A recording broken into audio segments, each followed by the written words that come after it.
Welcome to the Primal Podcast. I'm David Pedersen.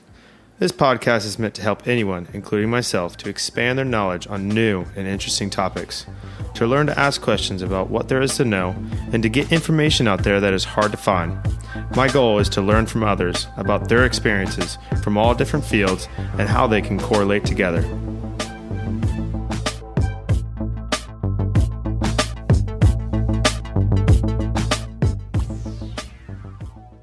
Today's guest on the show today is Rebeccah Hazelkorn. She has a master's in marine science with a focus on marine mammalogy from Savannah State University. I couldn't be happier to talk to her about what she feels so very passionately, which is the quality of our environment and how we can affect it and how we can support it. She is a great person to talk to and very knowledgeable about all the animals that are living in our ocean. Please enjoy.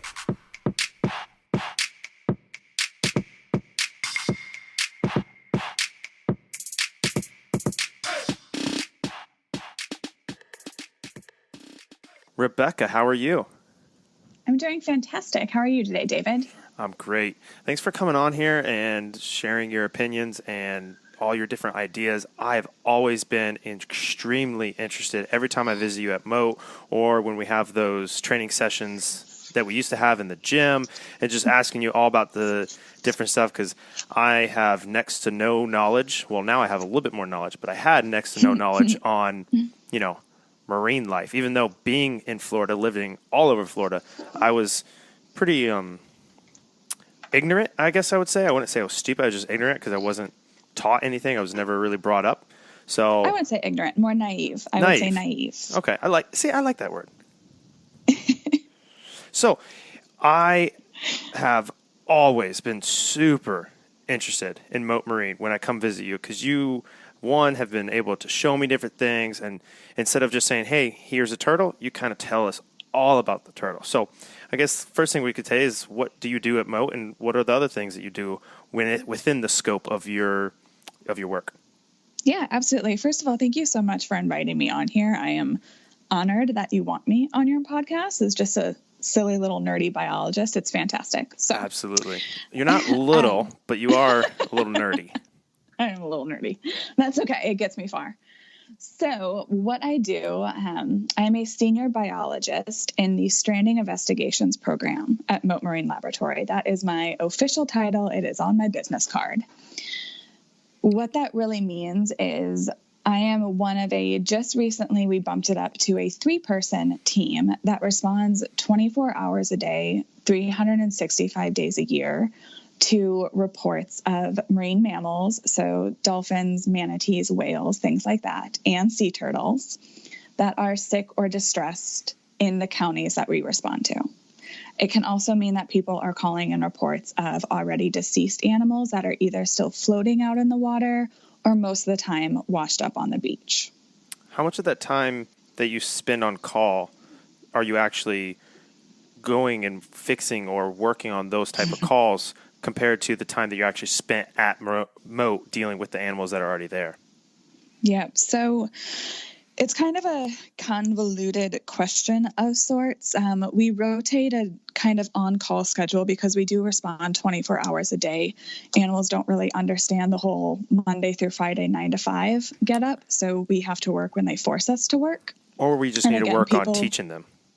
Yeah, that would be fantastic. Let me tell you, if it's a holiday or something's going on, something's going to die. Yeah, don't you guys know about Hanukkah? Come on, calm down. I know, right? It's an 8-day time span. Give me my 8 days. Let me have some peace and quiet. Did you like how I kind of threw that Hanukkah in there for you? I did. I appreciate it. Thanks for remembering. I know. I made the mistake one time of, I'll never forget. Believe me, I will never forget. You have a good memory. Good job. It's kind of a misperception about our program and Strandings is that a lot of people think that we constantly wear a cape and are out running and saving animals all day long. And that's unfortunately just really not what we do. We typically spend a normal kind of work week, Monday through Friday, 8 or 9 to 5 in our office. We are a very, very small team. For 5.5 years, it was just 2 people. We're thankful that we have a third full-time staff member now. but we can't go out and patrol the beaches. We can't walk up and down. We can't do aerial flights. We can't survey for animals. So we're really completely driven on the public to call things in, which is interesting for me because I've always sort of said about myself that I just really don't like people. I would much rather work with animals, but unfortunately to get to the animals that I want to work with, I have to deal with people. Downside of the job. Definite downside is people, in many, many different ways as people. How do those people call in? So we manage a hotline. It's sort of funny because when I first started, we were still bound to a physical pager. So we kind of looked like 90s drug lords walking around with that black pager box attached to us. That's awesome. It was fantastic. We've since upgraded within the past 5 years, and it's actually linked to our cell phone. So it's essentially a voicemail recording system that people call. It punts them to a voicemail. They leave us a message with what they think is going on, their name, phone number. It pings us on our cell phones, and whoever is responsible for managing that hotline that day then calls that complainant back to say, we got your message, and acquire lots more information to figure out what needs to be done about it. Is there common themes that people get wrong that you would like to kind of put out there? Like, hey, we're always asking this question, or no one ever actually gives us this information. There are common themes. First of all, I think a lot of people think that it is because they're calling a phone number. I think they assume that their phone number shows up as well. And we say on our message that you have to say your phone number for us to be able to call you back, because it still is linked to an old pager system. So we don't get, unlike when somebody calls you on your cell phone, that phone number shows up. We don't get those data. So if people don't leave us a verbal phone number, we have no way of calling them back. Oh. Also, misperceptions is just a lot about animal behavior. However, I would much rather people call in something and be concerned and it be nothing and be able to determine that it's nothing than people not call in something when it is. What do you mean if by... that makes sense? Yeah, well, kind of. What do you mean by the different behavior or people not registering the correct behavior? Yes, manatees are our biggest culprit. So on a typical normal year to our hotline, we take about 500 calls. Last year was our highest year on record, 2017, at like 632. This year, 2018, blew that out of the water. We can talk about that later. But a large number of those calls are on people calling in manatees that get reported as a very, very frantic person thinking that the manatee is dying because it's laying at the surface. Oh, okay. Manatees are super, super lazy animals. They sleep about 50% of their time, and they can do that on the bottom, or they just rest on the surface. And they do. I mean, I get it. They look extremely lifeless, but so do you when you're asleep. So that's true. That's very true. Your breathing rate slows when you're asleep. You don't move around a whole lot. You just kind of lay there. Manatees do the same thing, and they can do that on the surface of the water because the sun will warm them as well. So people often call in very, very frantic, very argumentative about they are sure that the animal is dying. They have lived here for 30 plus years, and they have never seen a manatee do this. It's asleep. However, I'd much rather people call it in. That way we can ask a series of questions and make sure that's what it is, and it's not actually a sick or injured manatee. So what are some of the questions that you would ask, or what are some things that people could know to really kind of, maybe not have a true total knowledge, but a better knowledge of what's going on? Yeah, some of the dead giveaways for manatees, if they are actually injured, is their body positioning in the water. If they have any kind of internal injuries or injuries from watercraft wounds, getting hit by boats and things like that, they can become excessively buoyant in the water. Okay. And for a marine animal, they need to be able to sink, obviously, to avoid boats. If you float at the surface, you're at risk of getting hit or picked up by a whole bunch of things. So we look at buoyancy issues, and then we also look at their body position to make sure that they are nice and level in the water. Any animal that can't right itself or is listing kind of leaning to one side or the other definitely has some sort of issues going on.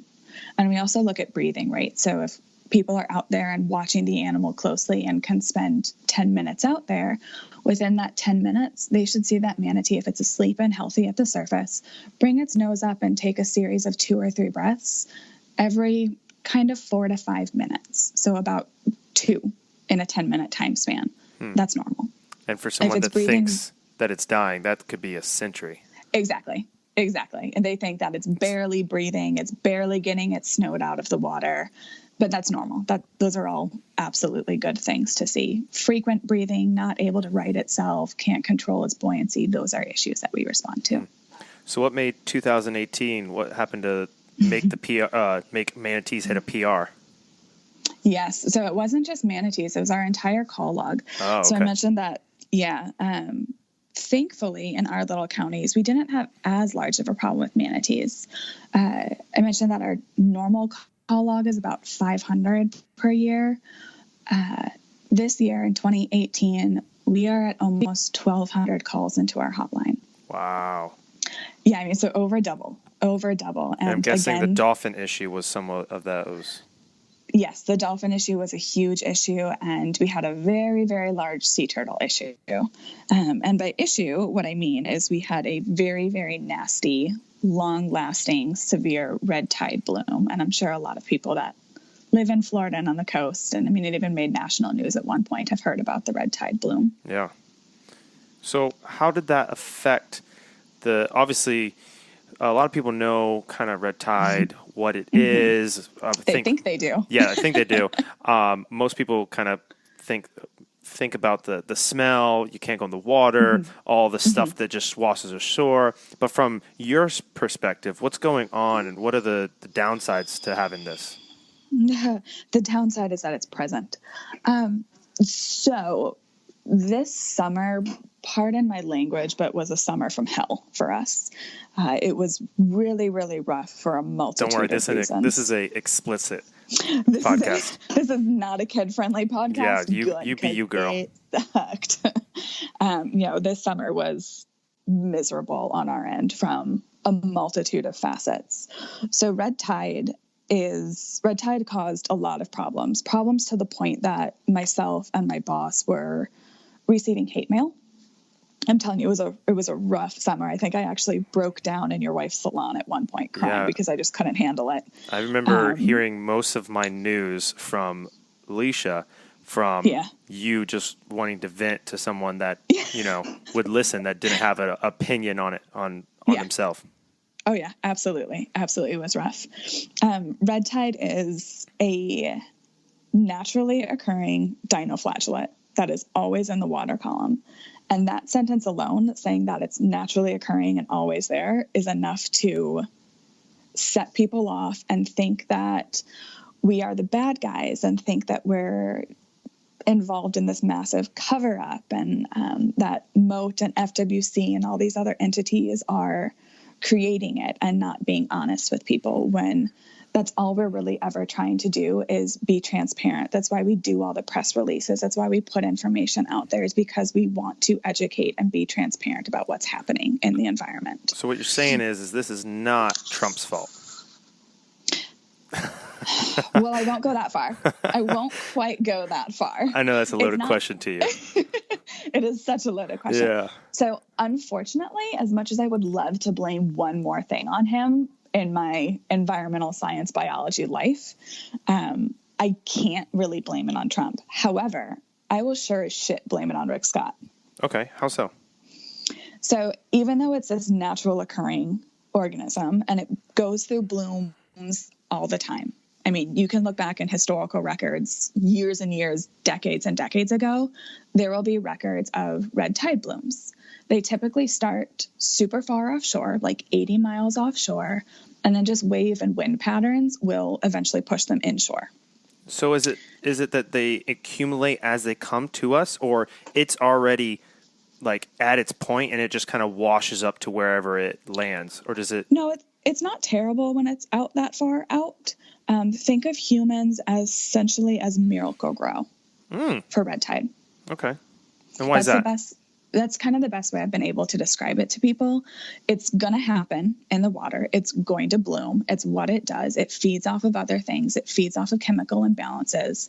However, when you have people, which we are a horrible, horrible species, when you have people putting all this runoff and extra nitrates and extra nutrients and all these other things and chemicals and plastics and everything into the water that's getting into our system, we are exacerbating the problem. We are making the bloom worse. We are feeding it. We are creating more favorable conditions. Global climate change, warmer waters, it's a more favorable condition for that severe to bloom more heavily and bloom longer, if that makes sense. Do you ever see it being a point where, like, is this a reversible thing? Can people change? Obviously, people can change, but do you see it actually being possible for the environment and the conditions to be changed for that? Or is That's it just like asking me whether or not there's hope in humanity?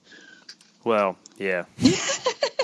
So I have faith that yes. However, there are certain things that really make me feel like no, that it's never going to get better, and we're just going to have to keep adapting to a new normal, to a new severe, to a new level. So what exactly did the Rick Scott administration, because obviously I know it's probably not just one person, but that administration, the team that was put into place for however long it was, what exactly did they do, or what did they not do to make it better? There are a lot of regulations in place that protect water quality and that protect the safety of the environment and marine protected aquarias, and where dumping is allowed and where drainage and runoff and things are allowed to go and how they're allowed to get into the water and things like that. And a lot of those regulations, Rick Scott said, we don't need these. We can get rid of that. And honestly, Trump is doing a lot of the same things with a lot of environmental regulations. They look at it, they see that nothing has happened for so long. So they go, let's get rid of this. We don't actually need it. It's not doing anything. Well, maybe it's been doing something, which is why we haven't had a problem. So then you start, for the past Scott's entire term in office, he slowly started abolishing a lot of these regulations. And very slowly, our blooms started getting worse and worse and worse, and other issues started showing up. Blue-green algae, red tide, a whole host of issues. So it's a lot of just abolishing environmental regulations and not seeing the importance and understanding science and climate change and listening to biologists that are doing the work. So it's not so much as individual consumers doing something. It's more of the bigger agencies, or for companies just allowed to be doing something? Oh, no, it's both. It's definitely both. Okay. It's definitely both that cause the problem, that contribute to it. So I've tried to tell people before, and this sort of bewilders them, that the red tide is exacerbated by people. Everything on a really, really large scale, such as climate change, which typically just overwhelms people and they feel hopeless to. All the way down, though, to such small scale things as people not picking up their dog's poop when they take a dog for a walk. And what they don't get is I've had people reply to me and say, well, animals poop in the wild all the time and nobody cleans it up. Well, those wild animals are eating berries, leaves, fish, insects, they're eating things that were found in the wild. Exactly. And it's a circle of life. Exactly. Those wastes eventually becomes compost. That compost eventually becomes. But exactly, we're feeding our dogs processed chemicals that have in these nice, cute little kibbled forms that have so many chemicals in them that they then poop out and get washed away and end up in our system. And then people go, "Oh, yeah, didn't realize that."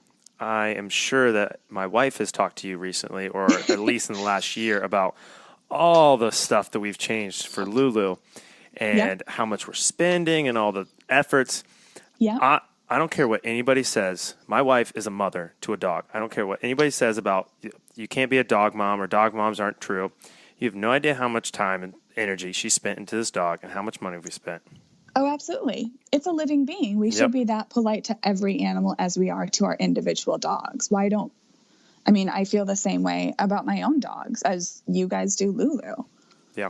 So why can't we view the other animals that way? We seem to only view animals in the wild that way when they're already in peril and it's almost too late to do anything. Yeah, it's one of those things where I feel like certain people, or a lot of people, could make a couple small decisions that will make a big impact. But for a lot of people, and I'll be completely honest with you, I was one of those people where I just don't know which step to take, and it just seems way too big to me. And no one's running around like yelling at me. Like, I haven't been yelled at by a PETA person yet, so I don't think I'm doing anything wrong. So what do I change? But then I mean, obviously it's been my wife that's helped me, and well, not helped me, but kind of made it partnered together and exactly figured it out. Kind of. And then also probably a lot of the conversations that she's had with you, the whole I didn't realize cornered when I'm in her chair. Yeah, I know. I didn't realize the whole thing with plastic straws. I would love for you to kind of touch on that point with the whole straw issue. Yeah, absolutely. I'm really glad that whole kind of campaign kicked off and the plastics and everything. I think it's great. And you still hear people say, well, what's one straw? Well, what's one straw if 3 million people say it? It's a lot. It adds up to be a lot. And the problem is that, oh, well, it's already made. It's already here. So why don't I just use it? Well, if you use that one, then they want to replace it. So if everybody stops using it, they're going to stop replacing, stop making. I'm glad that the straw thing picked up and there was such a campaign for the stop sucking and all of that, because it started to bring about a little bit more of these plastic issues. However, plastics as a whole is a much, much larger issue than just the straw. It's everything. And we deal with a lot of interns that come into our program, thankfully and unthankfully. They're kind of a pain in the ass to manage sometimes. But we do a lot of work, so they're needed. A lot of interns come in and want to look at the number of plastics that we find in all of our sea turtles that we necropsy. Necropsy is an animal autopsy, trying to figure out cause of death. And fortunately, very interesting process. To tell. Yes, it is. Definitely not for everybody. You have to have a strong stomach. Time to just kind of put it on its hat and go research mode on it. But we are very fortunate that I'd say probably 95% of the sea turtles that come across our table, we do not find plastic in. However, really? That's not to say that there aren't microplastics. So we don't see plastics that are visible to our eye. If we had a way to test animals to send out samples from their intestinal contents, I would be hard-pressed to bet that there are probably microplastics in 3/4 of our animals, but it's not something that we can see on gross necropsy when we're just looking at them. Okay. However, there's a caveat.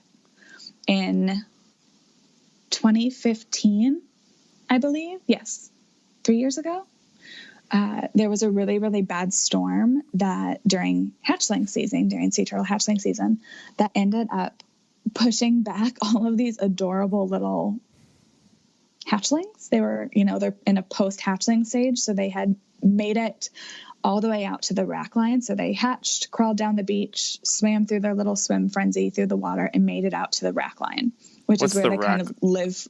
It's literal rack. It is sea rack and grass, and it kind of accumulates, and hatchlings are omnivorous. So they just kind of munch on anything in there. Okay. Just trying to grow, and it gives them shelter, it gives them food, it gives them camouflage. So they just hang out in the rack line for a couple of years until they figure out they reach a certain size and start getting into their migratory paths. Okay, cool. So in 2015, we ended up on the beach with over 500 little post-hatchling turtles, the cutest things you've ever seen. But most of them got back out, but 142 ended up dying. So I performed necropsies on 142 tiny little hatchling turtles. And now a hatchling is smaller than the size of your palm. Wow. Yeah, so that was a very, very kind of head way down low on the table, tough necropsy. They have the same body parts, just really, really tiny. Did you guys find the cause of why they all washed up? It was because of the storm, just pushed back. Okay. So just because of a big storm, they couldn't, just didn't have the because, power enough to, okay, gotcha. Exactly. Too small, got pushed back. Most of them we were able to give fluids and take back out, and they were good to go, but 142 died. So back to the plastics, essentially my roundabout way of saying this is that out of those 142 that died, 72% of those hatchlings had plastics in their intestinal tract. Wow. That's a lot. Yeah. Ranged all the way from one piece of plastic up to a turtle that had as many as 13 pieces of plastic in it. Wow. So plastic may break down in the water, but it doesn't go away. It just breaks down into more bite-sized pieces, essentially, is what's going on. Have you been following... And that number is not sustainable. Have you been following everything that's been going on with the Pacific Garbage Patch? A little bit, here and there. I don't follow it as much as I should, but a little bit. Do you know that company, the waste cleanup, that guy, I think his name's Boyan Slate? He's made this... he engineered this way to clean up most of it and then take it all in, and he's going to be able to reuse it in for different things. He's got a big tech talk and all that stuff. It was really cool. No, my parents were actually talking to me about a company like that as well. Not his, but those ones, all these great, really smart inventors and engineer people that are developing these ways to kind of clean up, and mechanisms that can go out there that collect the trash. It's fantastic to get it out. My only concern is, when he says I'm collecting it and I'm remaking it or repurposing it, is, well, how much are you actually doing? You collect it, you get it out of the ocean, then what do you do with it? Because it's just going to go back in. The problem is that we've created the trash in the first place. Yeah. I think there's a crazy statistic, like only 30% of what we recycle actually gets recycled. It's not a solution. Why is that? Because of issues with people not recycling proper things, because people need to buy the recycled items. Other companies, other things need to buy those goods once they're sorted. And if no one buys all of the glass bottles, if no one buys all of the plastic bottles to repurpose them into plastic flip-flops or whatever, if nobody purchases it, then it just goes to a landfill. Is there any companies that you've worked with that that you could shout out, or even I can put in the show notes that people can look into for those type of things? Unfortunately, I don't. I don't know any down here that we've worked with. I'm sure I can pull some, and I can, send you an email list that you can update anybody listening, that if they want to look into companies that are reputable and actually doing that kind of stuff that will help, I can get that for you. I don't know of any off the top of my head. Cool.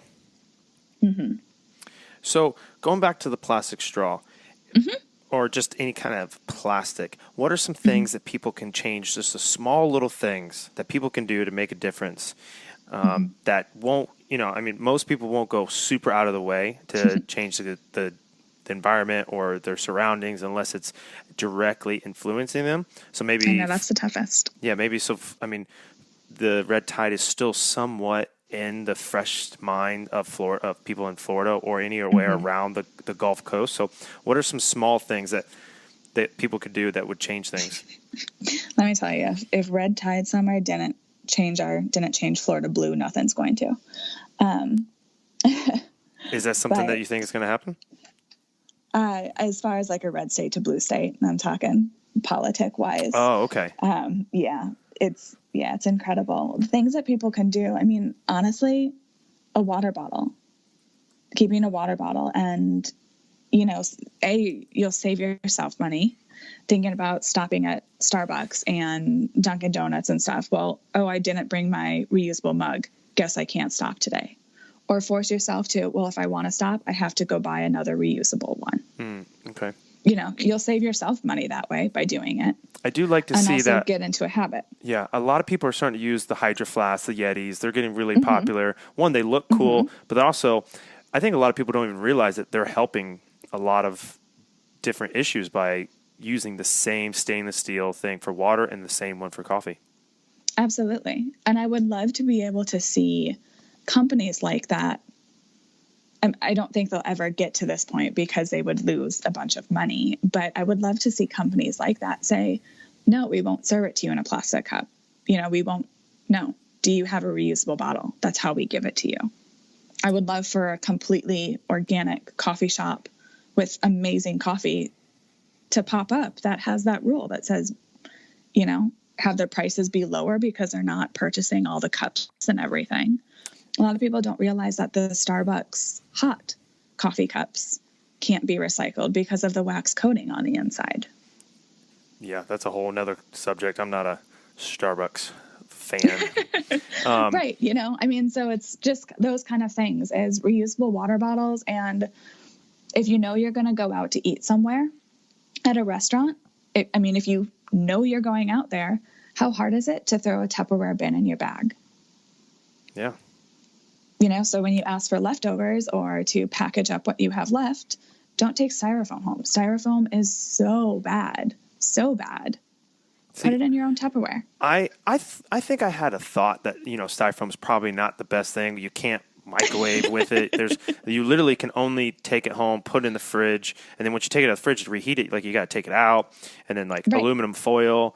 That was another question I want to get to is aluminum foil and stuff. But a lot of people don't realize that, or I just don't think that people have put the thought into is this good or bad? I don't know. It's Right. what they've been given to us since I was the first time I took food home. So I don't know. Exactly. It's naivety. It's like you said in your very first sentence, it's just honestly people being naive. It's not that people don't care or want to know. I think it's just a lack of education, a feeling of being overwhelmed when people just come at you with climate change, we're killing it, as opposed to really just breaking it down into super small, easy, manageable fixes. Yeah. So and I feel that way myself. It's hard. Yeah. You were the one that opened our eyes when it came to the straws. I don't think Leisha ever really even thought about it. And then I don't use straws too much because I like drinking hot coffee, but but you don't realize how much you use straws until you actually are thinking about oh no, I don't want that plastic straw. And right. Well, do you use a straw at home? Do you put a straw in your cup at home when you drink a glass of water? No, I drink. So why would you do it anywhere else? Exactly. And I think a lot of people have this. It doesn't bother me because I don't really freak out about germs too much. But a lot of people don't know what goes behind the scenes at restaurants. They don't know if they're actually clean, if the dishwasher has been used, or but they glasses eat off the fork, don't they? Exactly. That was the realization that I had a couple years ago. I'm like, you can't control it's a lack of connection. Right. And just because if you ask for a new cup, they're going to bring out a cup they just wipe down to make sure that they brought it to you. So it's still the same. So something the same interesting. Thing is little kids eating dirt. It builds your immune system. Get over it. Exactly. So something that I've found very interesting since we've been out to California, there's a lot of restaurants, a lot of places that just will not serve straws. They don't even have straws. They stopped ordering them. That's fantastic. And obviously there still are some, but it was funny. A couple of people that came out to visit us, they've where's the straws? Or they thought that the waitress forgot the straws. So you're no, some people, they'll bring the cup of water and then people will just wait until the next time the waitress will come because they think they're going to bring straws and silverware the next time. But then it just never comes. And I've even looked at them. I've watched them. They haven't drank any water and then they ask for a straw and they're like, oh no, sorry, we don't do straws. And I had one person that was out here. They were pretty pissed off that they couldn't have a straw. I've never not had a straw at a restaurant. And they are from Florida. Right. If you're getting that upset in your life because you can't suck your drink out of a straw, you need to reevaluate your priorities. See, I wish I could have said that, but that relationship that I have, I couldn't have said too that. Important? Well, not too important. Just, some things you can't say to certain people at certain times in certain places.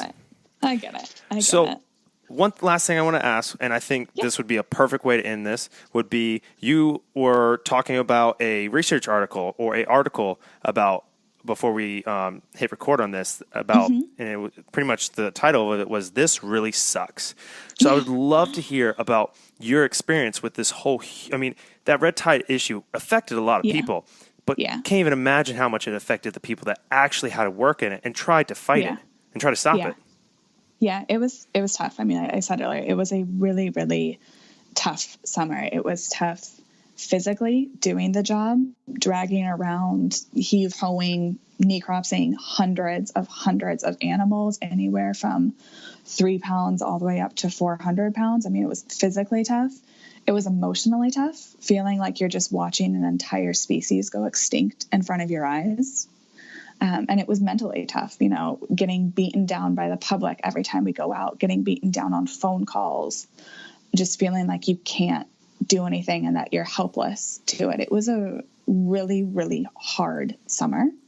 I don't think people take seriously that biologists and the environmental sciences and that work in these kind of really stressful situation and stranding response and rescue and rehab can actually suffer from PTSD. But when you go through these events where for a particular species of turtle that we usually have about 5 every summer, we had 102 of that one species. Yeah, I mean, all dead. It's just one of those things where it takes a toll on your mind. It's hard to watch. And I've really learned how to compartmentalize in this job, I guess. And when I'm at work and when I'm doing the job, you put on the work hat and you focus on the science, because if you sort of open your eyes and look more emotionally at what's happening, you'll lose it.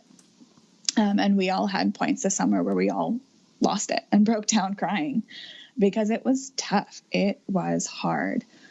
But we learned from it. We had 2 animals wash up of a species that in my 6 years in this job, I have never once seen. So that was a little heartbreaking. It was neat to finally see that species, but not in the context that I wanted to see. What were those, if you don't mind me asking? It was a hawksbill turtle. We had 2 hawksbill turtles. They're in the Gulf. It's the turtle that historically has been used to, when people make the tortoiseshell jewelry. Oh, okay. Yeah, they are beautiful, beautiful little turtles. They mainly eat sponges and things like that out in the environment. So when those 2 came in, it was a little shocking. Dealing with the number of dolphin deaths that we did, it was a tough summer on us. I mean, I'm thankful that it's over, that we've finally caught a break with the red tide. We're back down to really, really low levels again. So I'm thankful for the rest, but it was tough. It was a hard summer to deal with. Yeah. Speaking on the PTSD and seeing the animals, I mean, I think most people that have lost a pet understand that losing an animal, whether it's a human, whether it's a household dog, whether it's a whale that washed up, seeing something that's dead has the same effect as any other animal. It just depends on the amount of time that you spend with that animal or the emotion that you have with that animal. If you've never seen, I mean, obviously some people just don't care about certain animals like rats and beetles and flies, but I mean, any type of dead life form, if you see it over and over and over again, and it's something that you have an emotional attachment to, or someone that you actually have to physically touch and deal with, I mean, I don't like the fact that people only pigeonhole the PTSD into military and sexual abuse people. Like PTSD, and I'm mad that I didn't do it this time, but it should just be PTS. It shouldn't be a D. Yeah. It shouldn't be disorder. Yeah, because if it's not a disorder, people will be okay with it. I mean, it's just post-traumatic syndrome. It's a thing that you can get out of, but it is a thing that people deal with throughout all type of environments. It's not just, war and tragedy. It's, well, I mean, all of it's tragedy, but exactly. It can be anything. And we often I'm glad that you talked about that. Thank you. We often refer to it as compassion fatigue. Yeah. Where you lose the compassion. And we joke in our program that what we deal with, the animals and the species that we deal with, are photogenic macrofauna. They're the big photogenic ones that everybody wants to love and cuddle with and take pictures of. It's the dolphins. It's the sea turtles. It's the animals that really tug on people's heartstrings. So we have to deal with the overly emotional public that's seeing the dead animals, but then we have to come back and do the work and are seeing 10 times the number of animals that one individual public member is seeing. I mean, it truly is traumatic. And if you don't know how to manage it, if you don't have the skills, if you don't have good people around, it can go south pretty fast. Yeah, no one's going to get up in arms if a million krill wash up or a couple thousand the shrimp. whale shark is. The whale shark will, and the fishers will have an issue with it, but they won't Right. get the public exposure and the news coverage that a dolphin, a whale, a beautiful turtle, Exactly. any of that type of stuff. Definitely like small baby turtles and stuff. Yeah, that would. Oh, absolutely. Yeah. Absolutely. Last thing I want to ask you Absolutely. Of course. is what have you or what has your group of professionals learned from this last huge outbreak of the red tide? Oh gosh, that's a tricky question. That's a really tricky question. And it could be a couple things that you guys learned or something that you want to put into practice next time. Yeah, I don't know if our program necessarily learned anything as far as the red tide goes. It's more so stuff that we learned as far as the actual response of events and how to handle the events and how to mitigate and how to delegate tasks. And I'm so thankful for the Florida Stranding Network as a whole. We had people from multiple different facilities come in and help us when we were at the height of our shitstorm. So it's more so learning how to respond more efficiently and effectively in these, really severe conditions. Okay. I wish I could say I learned something specific about red tide. I'm not a red tide biologist. I know that Mote and FWC, Florida Fish and Wildlife, have entire programs to studying the red tide and its patterns and, its trends and things like that. I'm not sure if they learned anything new and clear and stunning from it. I know a lot of new research was done on ways to help mitigate the issue once it is in bloom. I don't know if any came out as working or as promising. But hopefully we'll learn more after. Obviously research takes a while. Learning takes a while. Figuring out exactly, because we just got over it, a couple months ago? Yep. There's one location in Manatee County right now that is still reporting as a high cell count for red tide. So, it's still ish around. Well, I really hope that it gets better over the years, or at least that we will be more prepared, or something. Hopefully this will wake people up. Hopefully that we'll be able to be a little bit more aware and on guard for when it happens, so it won't catch as many people off guard. So, I hope so. Thank you for all your information. That was great. Is there anything you would like to leave with somebody, or tell everybody, or something you want to direct people towards? I don't know. I guess the only thing I would leave people with is just do your best. Everybody can always do better, but try and be a little bit more aware, and don't try and change one thing a day. Try and change one thing every 3 months. Try and fit that into your routine, make it habit, and then change another little something, because every little bit helps. And go out there and volunteer and donate and learn where your donation is actually going to, and, do your own research. And don't use straws.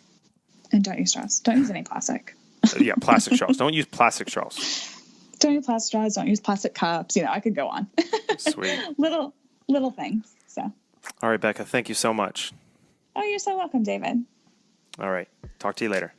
Sounds good. Bye.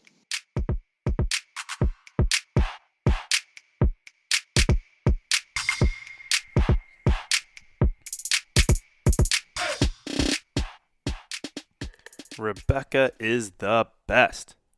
I learned from her so much and love the passion that she brings to the profession. I want to share something with you that she sent me, and I feel like it's the best way to end this episode. No one person is too small to affect change. Start small, learn, educate, and share knowledge. Make small changes that you can maintain, and don't turn a blind eye to others. Be aware of what is happening in your environment. And as always, thank you for listening. Please subscribe and let me know how you like the show by leaving a review, or contact me through the website linked in the show notes. Bye.